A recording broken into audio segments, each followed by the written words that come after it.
Hey YouTube, again. Somebody requested a update video on the Focus, and this stupid train decided it was going to park here.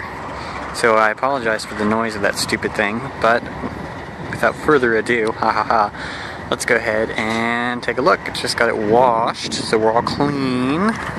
I'm going to go over the few things that I've done.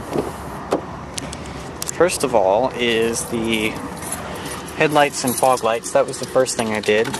I put some yellowish fog lights in it, but they didn't really work that well. So I'm going to have to either tint the housing or do something with that. And of course the Sylvania Silver Star Ultra headlamps. And here's the yellow, quote-unquote yellow fogs. Oh well. Oh good, they're just parking it there and they're driving away. Fine, I don't care. Second thing that I did were these neat little door pocket thingies to keep your stuff from flying all over the place. They're grippy. They do say Focus on them. I have one in each door. I have one here in the cup holder, one in this little change thingy, or whatever this is supposed to be. There's also some in the back here. In the back right here says Focus, and in this little cubby hole right here there's also one, which I thought those were neat little things. They cost me like $10, so I mean I wasn't really worried about that.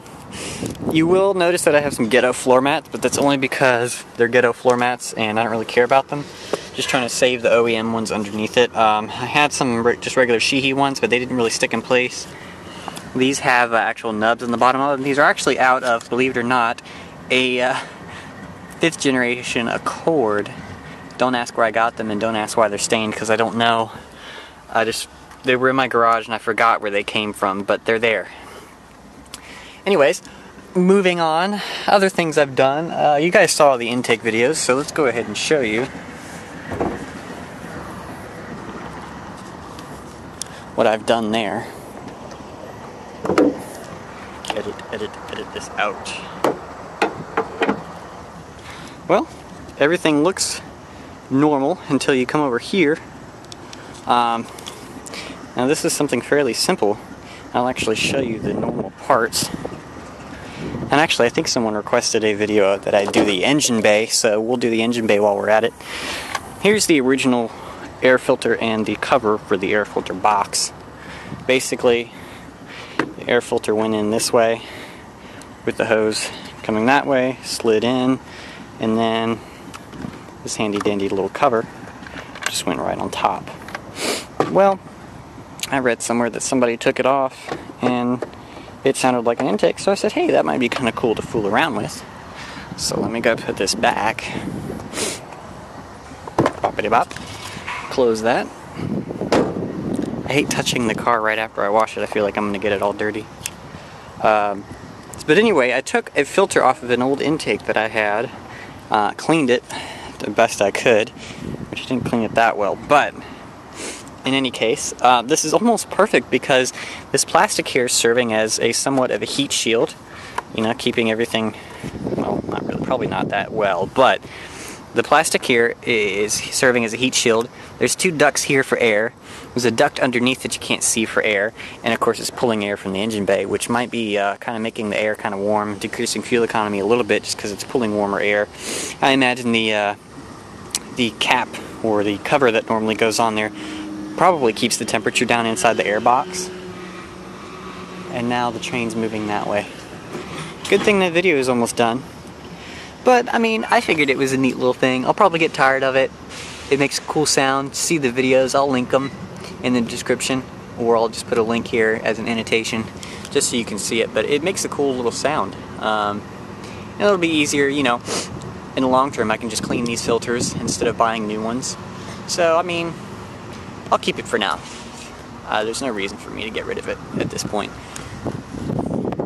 Besides that, this is a general overview here of the engine bay, coolant, excuse me, windshield washer fluid, oil. Dipstick is right here. Of course, where you put the oil in is there. Of course, this is a manual transmission, so you can't really see. There is no dipstick for the manual transmission fluid. It's up underneath, up in there somewhere. There's a bolt. Of course, you can't see it because the underneath of the focus is completely covered, at least the front is, by this foamy, soft material stuff. As you can see, they kind of smoothed everything off down here for fuel economy to kind of keep it nice and slippery. So you can't really see much under there, but trust me, once you take that sheathing off, that cover off, it's under there. It's just a bolt. You take the bolt off, and that's how you tell if fluid comes out or if the fluid's right to the top of the bolt, then you're full. But normally you don't really have to worry about checking manual transmission fluid that much. Go ahead and put the hood down here. And it's getting nice and dark now. I just took a bunch of photos, so I'll share that with you guys. Of course. Really? Is that necessary? You guys know I tinted the windows. Shut up! There's gonna be another train coming.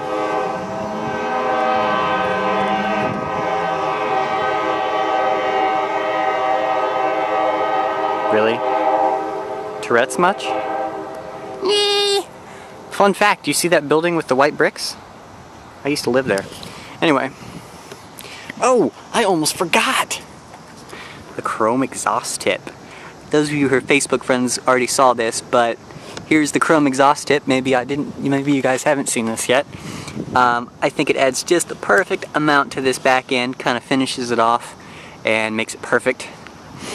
Just enough, just a little touch. There was one other thing I was going to show you. I'm not going to make another 10-minute video. Baby got her first road scar today. I don't know if you can see it, but it's right here. This camera isn't very good at close-ups, but it's right here. It's just a little. Ooh, and I forgot. Scratch. Before I leave. Boom, boom. 2,675 miles. God, shut up, car. 2,675 miles, so I'm a little over halfway to the first oil change, because I'll do the first at 5,000 just to flush out all the metal bits and whatnot. Anyways, thanks for watching, guys.